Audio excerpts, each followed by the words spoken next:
বিদায়ী রাষ্ট্রদূত, মার্কিন রাষ্ট্রদূত জনাব পিটার ডি হাস, তাকে নিয়ে বাংলাদেশে অনেক আলোচনা হয়েছে। সমালোচনা করার তেমন কিছুই নেই। আলোচনাটা ইতিবাচক যে তিনি বাংলাদেশের গণতন্ত্র প্রতিষ্ঠা করার জন্যে দীর্ঘদিন ধরে প্রাণান্ত চেষ্টা করেছেন, দৌড়াদৌড়ি করেছেন, অপমানিত হয়েছেন, লাঞ্ছিত হয়েছেন এবং নানা রকম হুমকি ধামকি থেকে শুরু করে অস্বস্তিকর পরিস্থিতিতে তিনি পড়েছেন।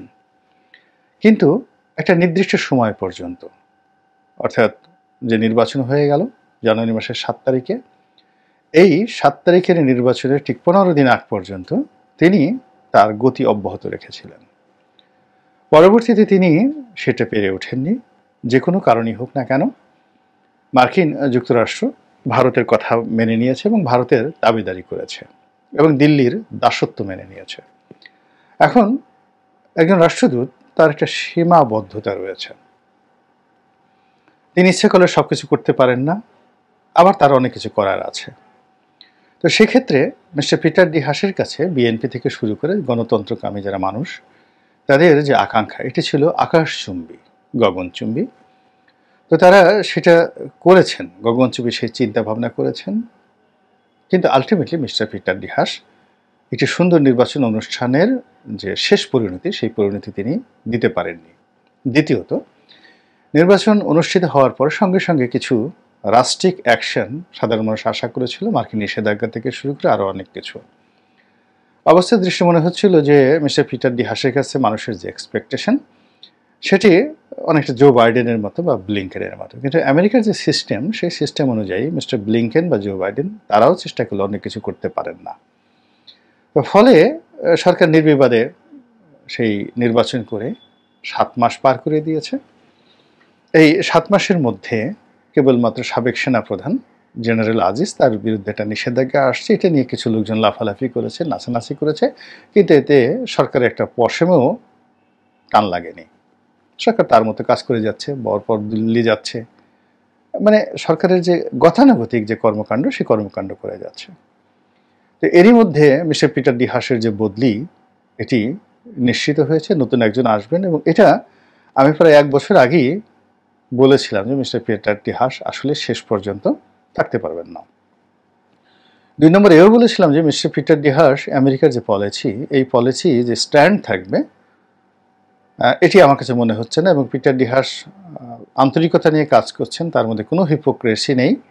কিন্তু ultimately America is a nation, তারা স্বার্থের জন্য, প্রয়োজনের জন্য যে কোনো সময় তাদের নীতি পরিবর্তন করতে পারে, কারো পা ধরতে পারে, আবার কাউকে একটা জোরে আছাড় দিতে পারে।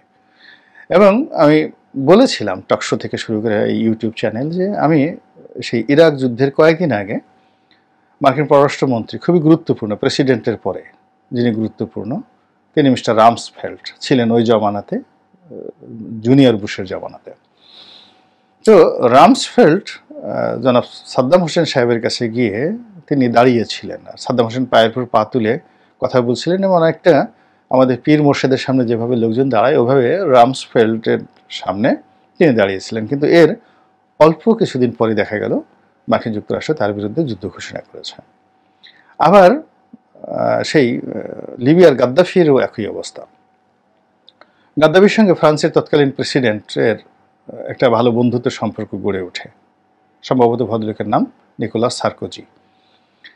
তো এই ভদ্রলোকের মাধ্যমে তিনি আমেরিকাকে ম্যানেজ করে একেবারে ঐতিহাসিকভাবে তিনি জাতিসংঘে যান এবং সেখানে ভাষণ দিয়ে, প্রথা বিরোধী ভাষণ দিয়ে পুরো মার্কিন যুক্তরাষ্ট্র থেকে শুরু করে সারা দুনিয়া তোলপাড় সৃষ্টি করে ফেলেন। এবং সবাই ধরে নেয় যে গাদ্দাফি অস্পর্শ এবং আমেরিকার সঙ্গে তার একটা নেগোসিয়েশন হয়ে গেছে।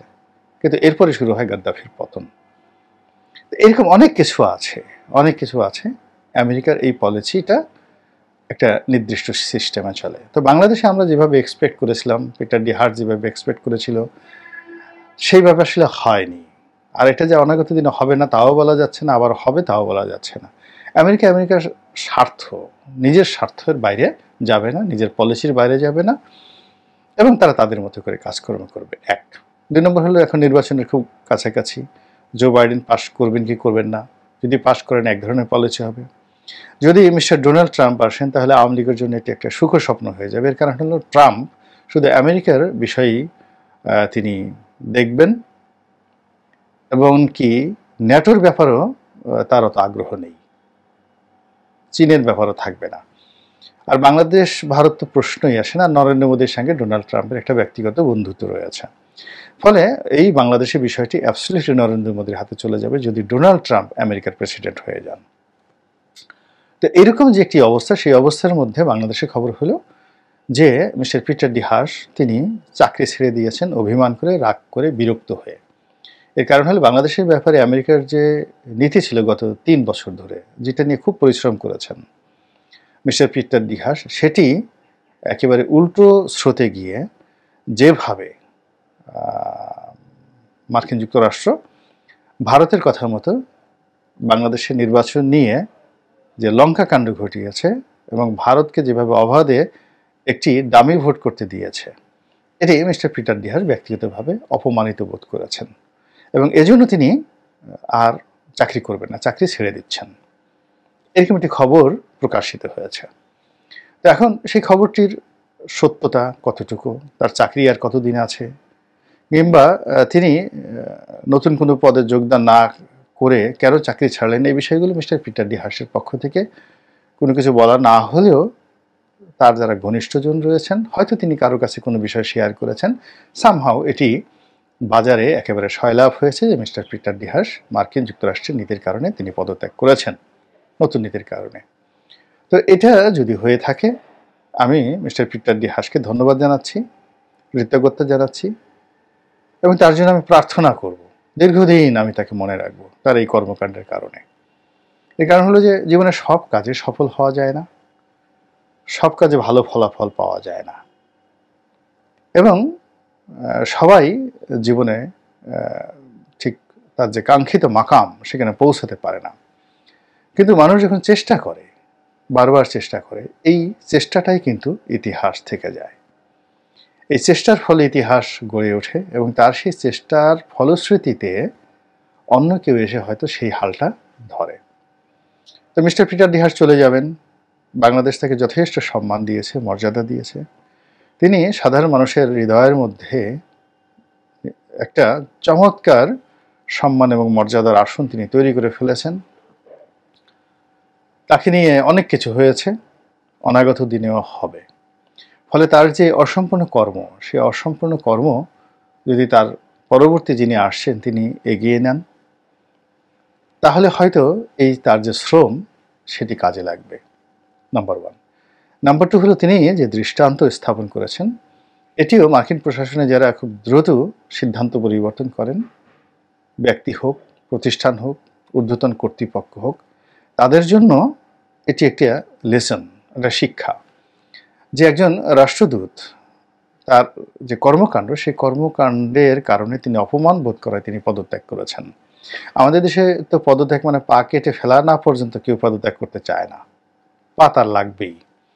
তো সেই দিক থেকে মিস্টার পিটার ডি হাস যে সাহস দেখিয়েছেন, শক্তি দেখিয়েছেন, এটি খুবই গুরুত্বপূর্ণ। আমেরিকার মতো একটা জায়গাতে একটি সরকারি চাকুরি, তারপর একটি রাষ্ট্রদূতের মতো পদ এবং পদবি, এটি নিশ্চিত জীবন, এসব বাদ দিয়ে আদর্শগত কারণে চাকরি ছেড়ে দিয়ে তারপর সেখানে বিকল্প কর্মসংস্থান আমেরিকাতে এত সোজা জিনিস নয়। আমেরিকাতে ঠিক এক্সিকিউটিভ পদগুলো খুব অল্প, খুব অল্প। বেশিরভাগ মানুষই শ্রমজীবী মানুষ, সেখানে গিয়ে নানা রকম কষ্টকর কাজ করে। আমাদের এই যে বাংলাদেশের একসময় ব্রিগেডিয়ার বারী ছিলেন, ডিজিএফআইয়ের কর্মকর্তা, 111-এর সময় একেবারে যাকে লর্ড অফ দ্য রিং মানে বলা হতো, তো সেই মানুষ এখানে পিজার ডেলিভারি ম্যান হিসেবে কাজ করেন, অর্থাৎ পিজা হাটে কাজ করেন এবং বিভিন্ন বাসায় এই পিজা পৌঁছে দেন, এবং এটা তিনি নিজে বলেছেন।